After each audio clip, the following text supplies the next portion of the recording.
நமஸ்காரம். மீனாட்சிதாசன் பேசுகிறேன். ஆலயம் அறிவோம் பகுதி 82 மீனாட்சி அம்மன் கோயிலை பற்றி சொல்லிட்டு வரேன். நாம் கள்ளழகரின் உற்சவத்தை பற்றி அனுபவிச்சுட்டு வரோம். மதுரை வந்த கள்ளழகரின் சித்திரை உற்சவத்தின் கடைசி நாள் இன்றைக்கு தான் மதுரையில் நிறைவு நாள் சித்திரை திருவிழாவுடையது. நேற்று இரவு விடிய விடிய தசாவதார காட்சிகளில் அழகர் வந்து சேவை சாதித்தார். மீனோடு ஆமை, கேழல், அரி, குரலாய், முன்னுவிராமனாய், தானாய், பின்னுவிராமனாய், தாமோதரனாய், கல்கிமானாய்னு ஆழ்வார் பாசுரத்துக்கு ஏற்றாறு போல அழகர் விதவிதமான அவதாரங்களில் ஆச்சரியமாக காட்சியளித்தார். அது முடிந்து இன்றைக்கு விடிகாலையில் அழகர் மோகனாவதாரம் சாத்திண்டார். கையில் வீணை ஏந்தி கொண்டு ஆச்சரியமாக மோகினி அவதாரத்தில் கள்ளழகர் ரொம்ப அற்புதமாக காட்சியளித்தார். அந்த மோகினி அவதார சேவை முடிஞ்ச உடனே அப்படியே புறப்பாடு கண்டருளி மெதுவாக நட போட்டுண்டு அந்த இடத்த வந்து பிரதட்சிணமாக வருவார்.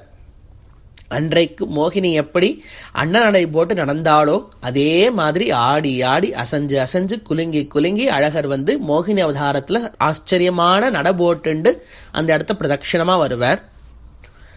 அது முடிந்து திருப்பி ஆஸ்தானம் எழுதினதுக்கு அப்புறம் அழகான ராஜாங்க சேவை நடக்கும். மோகினியா தன்னுடைய எழில காமிச்ச அழகர் இப்போ தன்னுடைய ராஜாங்க பாவத்தை வந்து தான் வந்து சுந்தர்ராஜன் ராஜாதிராஜன்னு காமிக்கிறதுக்காக அழகான பல்லக்கில் தந்த பல்லக்கு, யானையுடைய தந்தத்தால் செய்யப்பட்ட ஆச்சரியமான பல்லக்கில் கள்ளழகர் ஏழி ராஜாங்க சேவையா கால் மேல கால் போட்டுண்டு அபயஹஸ்தத்தோட அதி அற்புதமாக காட்சியளிப்பார். சுந்தர் ராஜனோ இல்லையோ, அதனால ராஜாங்க சேவை அப்படியே பொருத்தமாக கச்சிதமாக இருக்கும். அழகருக்கு சேவிக்கிறதுக்கே ஆச்சரியமாக இருக்கும். அந்த ராஜாங்க சேவையில் தான் எனக்கு ஃபுல்லாக காட்சியளித்து அப்புறம் அங்கேருந்து புறப்பட்டு திருப்பி வைகை நதிக்கு எப்படி வந்தாரோ அதே அந்த கரையோரமாகவே வந்து ஆஞ்சநேயர் கோயில் ஒன்று இருக்கும். எங்கன்னா அந்த தள்ளாகுளம் பக்கத்தில் இந்த மூங்கில் கடைன்னு இருக்கும்.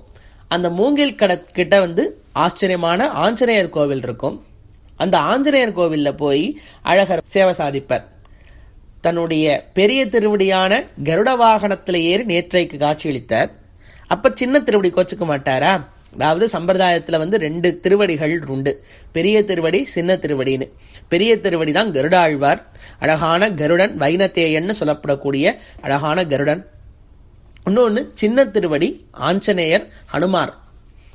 அன்றைக்கு எப்படி ராமாவதாரத்தில் அழகா ஆஞ்சநேயரை வந்து உதவி பண்ணாரோ அந்த சின்ன திருவடியா ஆஞ்சநேயர் கோவிலில் சேவை சாதிக்க அந்த மூங்கில் கடை தெருவில் வந்து இருக்கிற ஆஞ்சநேயர் கோவிலில் அழகில் 1 hour இன்னைக்கு சேவை சாதிப்பார்.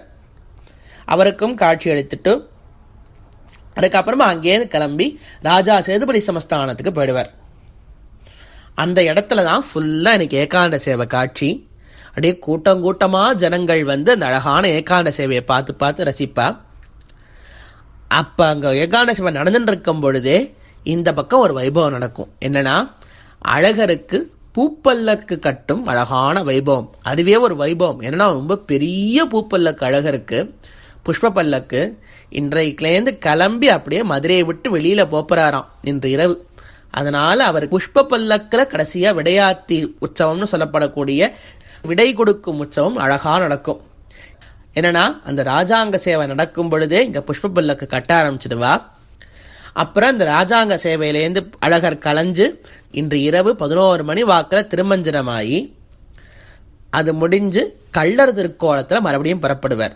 அதாவது அழகர் மலையிலிருந்து புறப்பட்டு மதுரை வர வரைக்கும் கள்ளர் திருக்கோலம் எதிர் சேர்வேல, திருப்பி போகும் பொழுதும் கள்ளர் திருக்கோலம் தான். கையில் வேல் கம்போட அழகா தலையில திருமுடி தரிச்சுண்டு கண்டாங்கி சேலைன்னு சொல்லப்படக்கூடிய ஒரு அழகான வஸ்திரம் தரிச்சுண்டு அன்றைக்கு எப்படி கள்ளர்கள்லாம் வந்து இருந்தாலோ அவளுக்கு கூட நான் இறங்கி அவளுக்கும் என்னோட அருளை தருவேன்னு சொல்லி அழகர் அழகரா காட்சியளித்து புஷ்ப பல்லக்கில் புறப்பட்டு மதுரையை விட்டு கிளம்புவார். அந்த பூப்பல்லக்கு கட்டுற விதமே ஆச்சரியமா இருக்கும். பார்த்து பார்த்து மெது மெதுவாக கட்டுவா. இவ்வளோ பெரிய புஷ்ப பந்துகள்லாம் தொங்கும் அந்த புஷ்ப பல்லக்கில். ஆனால் அந்த புஷ்ப பல்லக்கு அப்படி முடிச்சுட்டு வெளியில் வந்த உடனே அழகர் வந்து ஒரு தனியாக ஒரு ஆட்டம் போடுவார். அவர் ஒரே சந்தோஷமா அப்ப, ஆஹா மதுரையில் இருக்க மக்கள் அத்தனை பேருக்கும் அருள் புரிஞ்சுட்டேன். அன்றைக்கு எப்படி கோகுலத்துல கிருஷ்ணர் ஒவ்வொரு வீட்டுக்கா போய் எல்லா கோபிகாஸ்திரிகளுக்கும் அருள் புரிஞ்சாரோ வெண்ண திருடுற சாக்குல, அதே மாதிரி அழகர் மதுரையில மண்டூக மகரிஷிக்கு சாபமோச்சனம் கொடுக்கிற சாக்குல எந்தெந்த சந்து பொந்தெல்லாம் இருக்கோ அந்த அத்தனைக்குள்ளேயும் அழகர் போய் எல்லாருக்கும் அனுகிரகம் பண்ணிட்டேன் அப்படிங்கிற சந்தோஷத்துல அழகர் இன்னைக்கு ஒரு குத்தாட்டம் போடுவார்.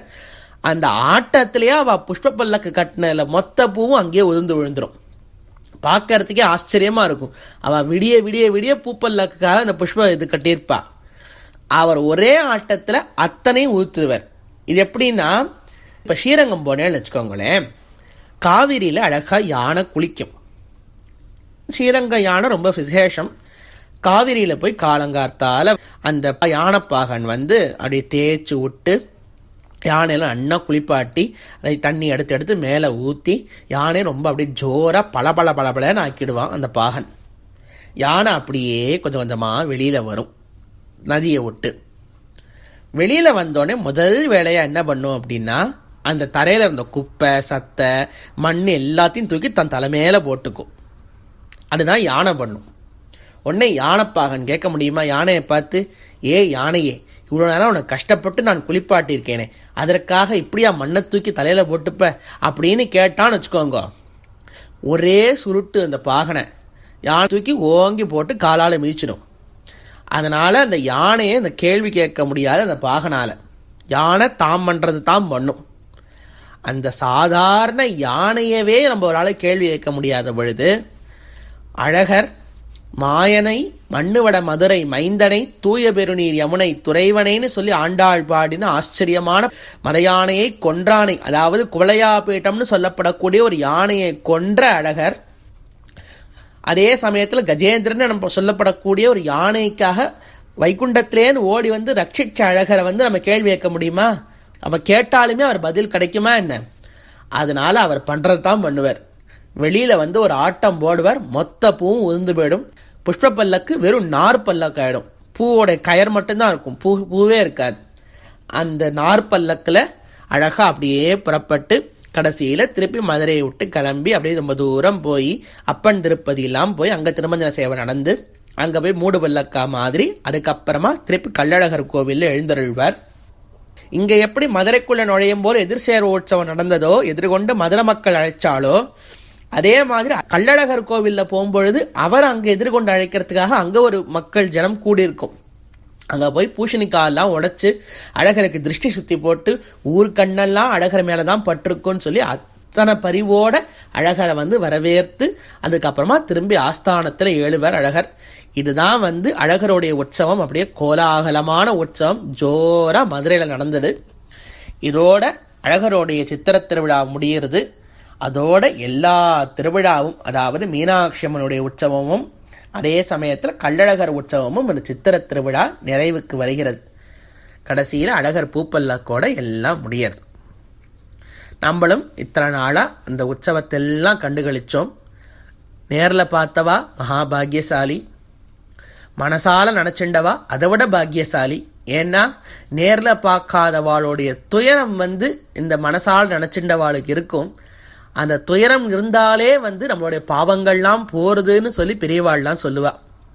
அதனால நேரில் பார்த்தவாளோட நம்ம காதால கேட்டு அச்சோ நம்மளால போக முடியலையேன்னு சொல்லி அந்த வருத்தப்பட்டாலே அந்த வருத்தமே நம்மளுடைய பாவமெல்லாம் போக்கி நம்ம மனக்கண்ணாலேயே அம்பாளும் சிவனும் அழகரும் எல்லாரும் காட்சி கொடுத்து நமக்கு எல்லா நல்ல குணங்களும் தந்து நம்ம சகல சௌபாகியங்களும் தந்து நமக்கு தேவையான அத்தனையும் தந்து இந்த இகப்பர லோகங்கள்ல என்னென்னலாம் தேவையோ இந்த பூலோகத்துல நமக்கு தேவையான சந்தோஷங்கள், பண வசதி, வேலை வசதி, இடவசதி எல்லாம் கொடுத்து நிம்மதியை கொடுத்து அதே சமயத்துல வைகுண்டத்தையும் கொடுத்து மோட்சத்தையும் கொடுத்து என்றென்றும் நீங்காத அருட்செல்வத்தையும் கொடுத்து மீனாட்சி சுந்தரேஸ்வராலும் ஸ்ரீபூநீலா சமேத ஸ்ரீ சுந்தரராஜ சுவாமியும் நமக்கு எல்லாத்தையும் வழங்கட்டும்னு அவர்கிட்ட பிரார்த்திச்சு இதோட சித்திர திருவிழாவை பற்றின விஷயங்கள் எத்தனையும் முடிச்சுக்கிறேன். நாளை நாம் மறுபடியும் மீனாட்சி அம்மன் கோவிலை பற்றி பார்க்க ஆரம்பிச்சு அது சம்பந்தமான விஷயங்கள் எல்லாம் தொடர்வோம். நாளை சந்திப்போம்.